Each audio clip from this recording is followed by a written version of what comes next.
शांति। आज है 22 फरवरी 2022 की साकार मुरली है। मीठे बच्चे, तुम सबको सच्ची गीता सुनाकर सुख देने वाले सच्चे सच्चे व्यास हो। तुम्हें अच्छी तरह पढ़कर सबको पढ़ाना है, सुख देना है। मीठे बच्चे, तुम सबको सच्ची गीता सुनाकर सुख देने वाले सच्चे सच्चे व्यास हो। तुम्हें अच्छी तरह पढ़कर सबको पढ़ाना है, सुख देना है। आज का प्रश्न है, सबसे ऊंची मंजिल कौन सी है जिस पर पहुंचने का तुम पुरुषार्थ करते हो? उत्तर है, अपने को अशरीरी समझना, इस देह अभिमान पर जीत पाना, यही ऊंची मंजिल है। क्योंकि सबसे बड़ा दुश्मन है देह अभिमान। ऐसा पुरुषार्थ करना है जो अंत में बाप के सिवाय कोई याद न आए। शरीर छोड़ बाप के पास जाना है, यह शरीर भी याद न रहे, यही मेहनत करनी है। आज गीत बजा है, इस पाप की दुनिया से कहीं दूर ले चल। ओम शांति। जीव आत्माएं यह बच्चे समझते हैं दिल में कि अभी हमको बाबा कहाँ ले चलते हैं। बराबर जहाँ से हम आए हैं वहाँ ही ले चलेंगे। फिर हमको पुण्य आत्माओं की सृष्टि, जीव आत्माओं की दुनिया में भेज देंगे। श्रेष्ठ और भ्रष्ट अक्षर निकले हैं, जरूर जीव आत्माओं को ही कहेंगे। सुख व दुख जब शरीर में है तब ही भोगा जाता है। बच्चे जानते हैं कि अब बाबा आया है। बाबा का नाम हमेशा शिव है। हमारा नाम शालिग्राम है। शिव के मंदिर में शालिग्रामों की भी पूजा होती है। बाबा ने समझाया था, एक है रुद्र ज्ञान यज्ञ, दूसरा है रुद्र यज्ञ। उसमें खास बनारस के ब्राह्मणों पंडितों को बुलाते हैं रुद्र यज्ञ की पूजा के लिए। बनारस में ही शिव के रहने के अनेक मंदिर हैं। शिव काशी कहते हैं। असल नाम काशी था, फिर अंग्रेजों ने बनारस नाम रखा। वाराणसी नाम अभी रखा है। भक्ति मार्ग में आत्मा परमात्मा का ज्ञान तो है नहीं। पूजा दोनों की अलग अलग करते हैं। एक बड़ा शिवलिंग बनाते हैं, बाकी छोटे छोटे शालिग्राम अनेक बनाते हैं। तुम जानते हो, हम आत्माओं का नाम है शालिग्राम और हमारे बाबा का नाम है शिव। शालिग्राम सब एक साइज के बनाते हैं तो बराबर बाप और बेटे का संबंध है। आत्मा याद करती रहती है, हे परमपिता परमात्मा, हम परमात्मा नहीं है, परमात्मा हमारा बाबा है। यह समझाने की मत तुमको दी गई है। दिन प्रतिदिन तुमको श्रीमत मिलती रहती है कि कोई को भी पहले बाप का परिचय दे वर्षा दिलाना है। पहले तुमको सिद्ध करके समझाना है कि वह निराकार बाप है, यह प्रजापिता साकार है। वर्षा निराकार से मिलता है। अब बाप समझाते हैं, मेरा एक ही शिव नाम है, दूसरा कोई मेरा नाम नहीं। सभी आत्माओं के शरीर के नाम अनेक हैं, मेरा कोई शरीर है नहीं, मैं सुप्रीम सोल हूँ। बाबा पूछते हैं, बच्चे तुम्हारा सबसे बड़ा दुश्मन कौन है? जो सियाने होंगे वह कहेंगे देह अभिमान सबसे बड़ा दुश्मन है, जिससे ही काम की उत्पत्ति होती है। देह अभिमान को जीतने में बड़ी मुश्किलात होती है। देही अभिमानी बनने में ही मेहनत है। जन्म जन्मांतर तुम देह के संबंध में चले हो। अब जानते हो बराबर मैं आत्मा अविनाशी हूँ, जिसके आधार से यह शरीर चलता है। रिलीजियस माइंडेड जो भी हैं वह समझते हैं कि हम आत्मा हैं, देह नहीं है। आत्मा का नाम एक ही रहता है, देह के नाम बदलते हैं। आत्मा एक शरीर छोड़ दूसरा लेती है। हमको बाप कहते हैं, तुमको चलना है पुण्य आत्माओं की दुनिया में। यह है पाप आत्माओं की दुनिया। भ्रष्टाचारी रावण बनाते हैं। 10 शीश वाला कोई मनुष्य नहीं होता, परंतु इस बात को कोई नहीं जानते। अभी रामलीला आदि में पार्ट लेते रहते हैं। सब एक मत भी नहीं है। कोई कोई इन सब बातों को कल्पना समझते हैं, परंतु यह नहीं जानते कि रावण भ्रष्टाचारी को कहा जाता है। पराई स्त्री को चुराना यह भ्रष्टाचार है ना। इस समय सब भ्रष्टाचारी हैं, क्योंकि विकार में जाते हैं। जो विकार में न जाए उनको निर्विकारी कहा जाता है। वह है राम राज्य, यह है रावण राज्य। भारत में ही राम राज्य था। भारत सबसे प्राचीन था। पहले नंबर में सृष्टि पर सूर्यवंशी देवी देवताओं का झंडा बुलंद था। उस समय चंद्रवंशी भी नहीं थे। अभी तुम बच्चों का यह सूर्यवंशी झंडा है। तुमको मंजिल का पता लगा है, फिर भूल जाते हो। स्कूल में बच्चा कभी एम ऑब्जेक्ट को भूल नहीं सकता। स्टूडेंट टीचर को व पढ़ाई को कभी भूल नहीं सकते।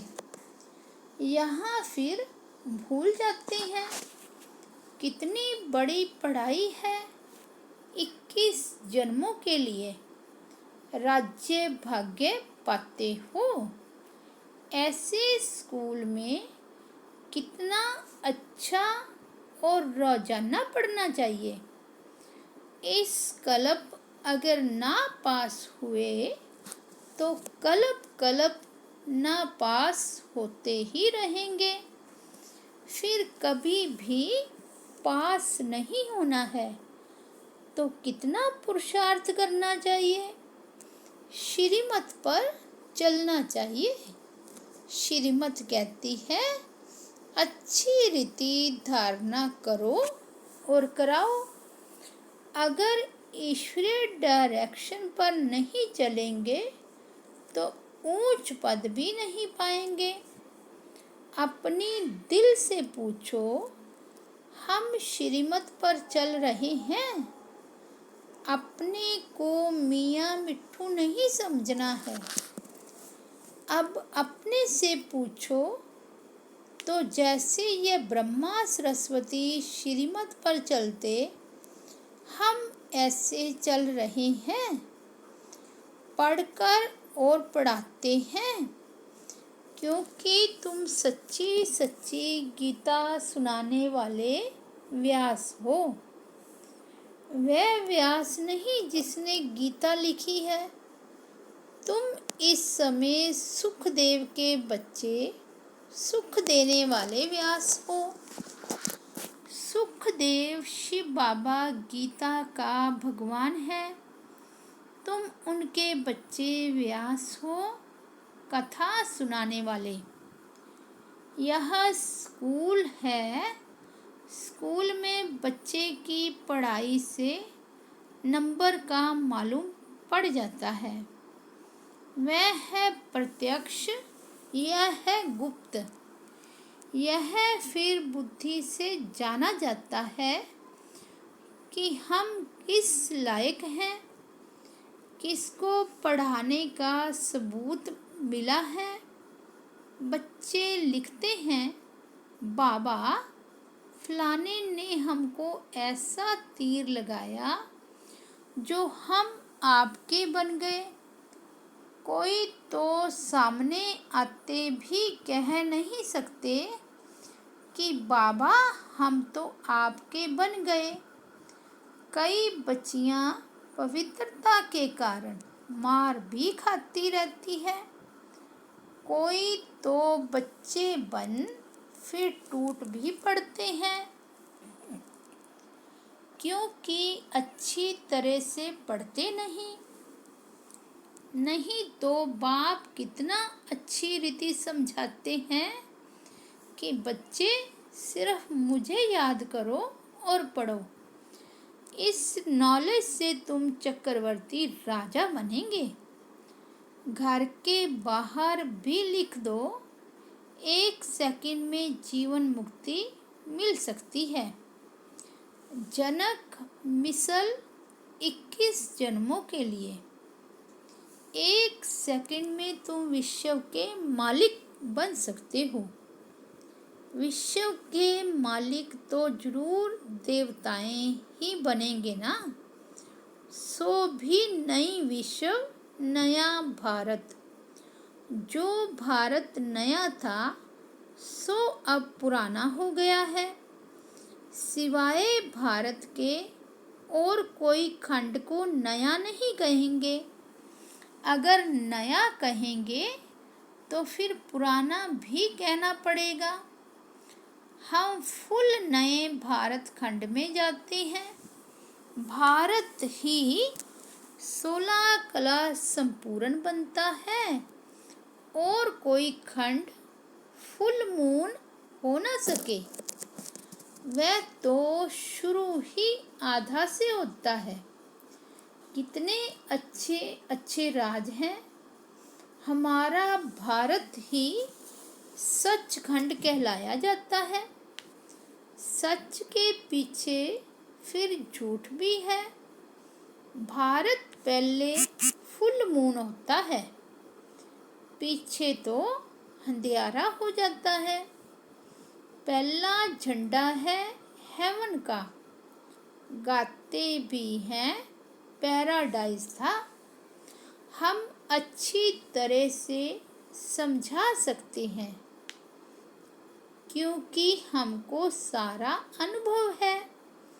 सतयुग त्रेता में हमने कैसे राज्य किया, फिर द्वापर कलयुग में क्या हुआ, यह सब बुद्धि में आने से कितनी खुशी आनी चाहिए।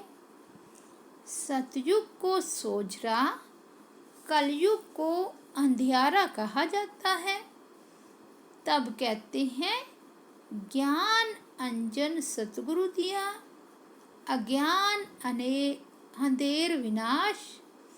बाबा ने कैसे आकर तुम अबलाओं मताओं को जगाया है। साहूकार तो कोई मुश्किल ही खड़ा होता है। इस समय सचमुच बाबा गरीब निवाज है। गरीब ही स्वर्ग के मालिक बनते हैं, साहूकार नहीं। इसका भी गुप्त कारण है।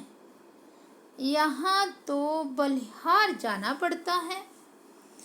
गरीबों को बलिहार जाने में देरी नहीं लगती। इसलिए सुदामा का मिसाल गाया हुआ है। तुम बच्चों को अब रोशनी मिली है, परंतु तुम्हारे में भी नंबरवार हैं और सबकी ज्योत उझाई हुई है। इतनी छोटी सी आत्मा में अविनाशी पार नूंदा हुआ है। वंडर है ना। यह कोई साइंस की शक्ति नहीं है। तुमको अब बाबा से शक्ति मिलती है। बराबर ये अविनाशी चक्र है जो फिरता रहता है। इनका कोई आदि अंत नहीं है। नया कोई यह बातें सुने तो चक्री में आ जाए। यहाँ 10-20 वर्ष वालों को भी पूरा समझ में नहीं आता है, न किसको समझा सकती हैं। तुमको पिछाड़ी में सब पता पड़ जाएगा कि फलाना फलाने के पास जन्म लेगा। यह होगा। जो महावीर होंगे उन्हों को आगे चलकर सब साक्षात्कार होते रहेंगे।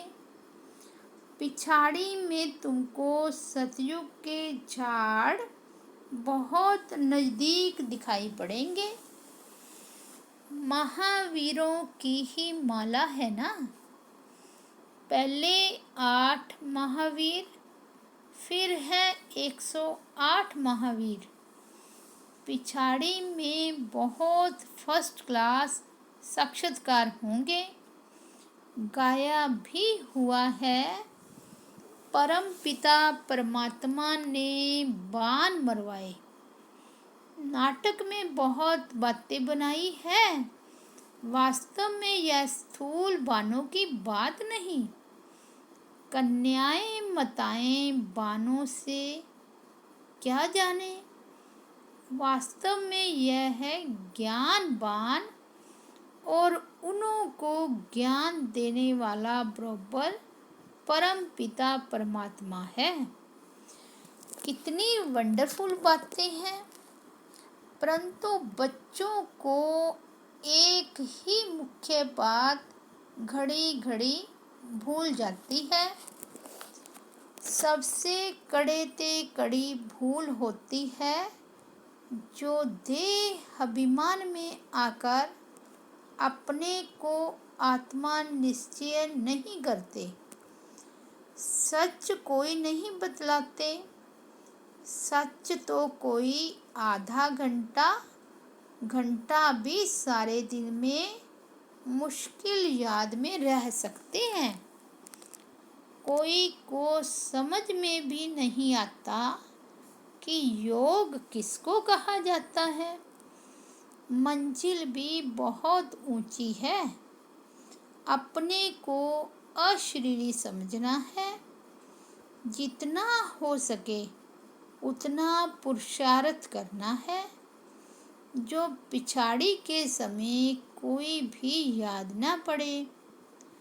कोई तत्वज्ञानी ब्रह्म ज्ञानी अच्छे होते हैं तो गद्दी पर बैठे बैठे समझते हैं हम तत्व में लीन हो जाएंगे।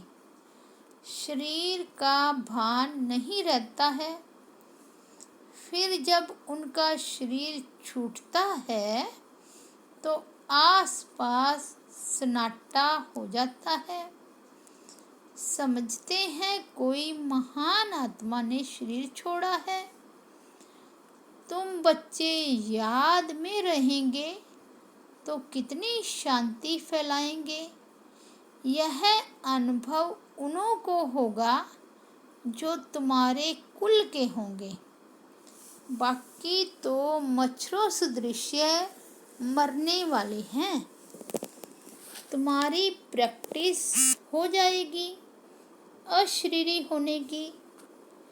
यह प्रैक्टिस तुम जहाँ ही करते हो वहाँ सतयुग में तो आत्मा एक शरीर छोड़ दूसरा लेती है। यहाँ तो तुम जानते हो यह शरीर छोड़ बाबा के पास जाना है। परंतु पिछाड़ी में कोई याद न आए, शरीर ही याद न रहे तो बाकी क्या रहा।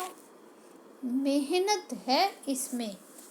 मेहनत करते करते पिछाड़ी में पास होकर निकलते हो। पुरुषार्थ वालों का भी पता तो पड़ता है ना, उनका शो निकलता रहेगा।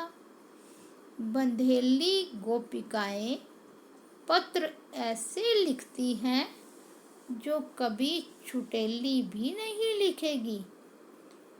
उन्हों को फुर्सत ही नहीं। बंधेलियां समझती हैं शिव बाबा ने इन हाथों का लोन लिया है तो शिव बाबा का पत्र आएगा।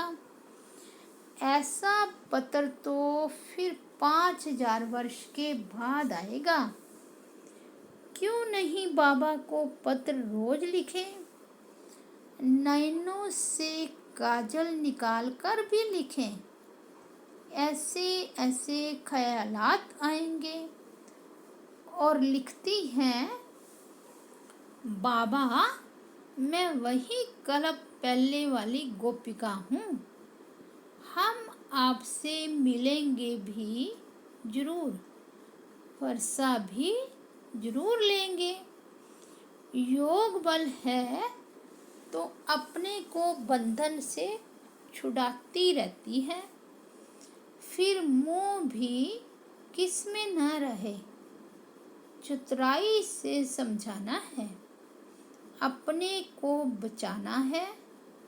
तोड़ निभाने के लिए बड़ी कोशिश करनी है। माताएं समझती हैं हम पति को भी साथ ले चले।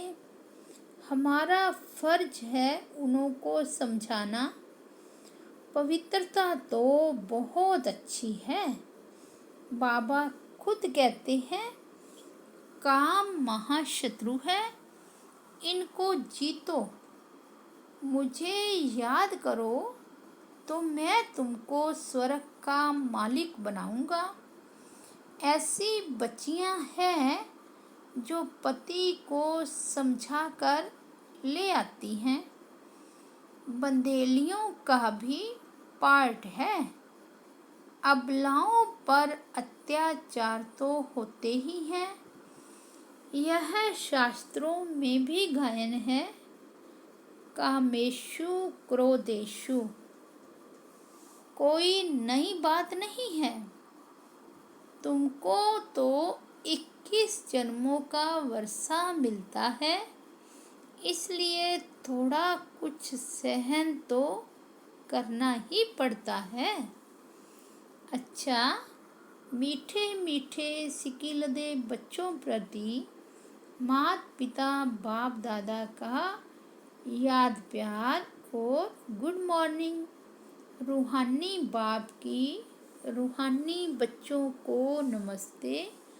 हम रूहानी बच्चों की रूहानी बाप दादा को याद प्यार, गुड मॉर्निंग और नमस्ते। धारणा के लिए मुख्य सार। फर्स्ट पॉइंट, योग बल से अपने सब बंधनों को काट बंधन मुक्त होना है। किसी में भी मोह नहीं रखना है। सेकंड पॉइंट है, जो भी ईश्वरीय डायरेक्शन मिलते हैं उन पर पूरा पूरा चलना है। अच्छी तरह से पढ़ना और पढ़ाना है। मियाँ मिट्ठू नहीं बनना है। आज का वरदान है, बाप के प्यार की पालना द्वारा सहज योगी जीवन बनाने वाले स्मृति सो समृद्धि स्वरूप भव। सारे विश्व की आत्माएं परमात्मा को बाप कहती है, लेकिन पालना और पढ़ाई के पात्र नहीं बनती है। सारे कल्प में आप थोड़ी सी आत्माएं अभी ही इस भाग्य के पात्र बनती हो। तो इस पालना का प्रैक्टिकल स्वरूप है सहज योगी जीवन। बाप बच्चों की कोई भी मुश्किल बात देख नहीं सकते। बच्चे खुद ही सोच सोचकर मुश्किल बना देते हैं, लेकिन स्मृति स्वरूप के संस्कारों को इमर्ज करो तो समृद्धि आ जाएगी। आज का स्लोगन है, सदा निश्चिंत स्थिति का अनुभव करना है तो आत्म चिंतन और परमात्म चिंतन करो। सदा निश्चिंत स्थिति का अनुभव करना है तो आत्म चिंतन और परमात्म चिंतन करो। अच्छा, ओम शांति।